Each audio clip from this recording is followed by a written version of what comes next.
Jo, wo bist du? Hey Bruder, wo bist du? Ich bin hier in Paris. Wo in Paris? Hier an der Telefonzelle. Ich bin auch an der Telefonzelle, Bruder. Welche Telefonzelle bist du? Bruder, was geht? Du bist ja her. Du bist ja ein Herr. Du bist ja ein Herr.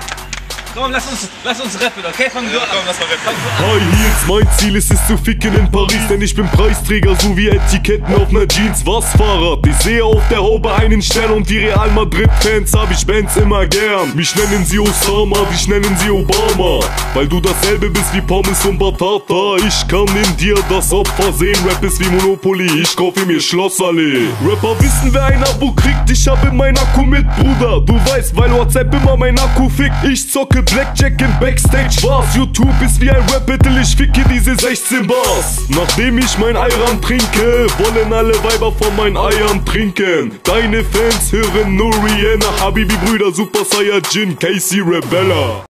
Alles klar. Ich dachte, du kommst mit Hubschrauber, Alter. Was machst du da für Faxen? Ja, Bruder, 30 Sekunden, deswegen bin ich schon da. Ja, korrekt. 2 Euro. Die Party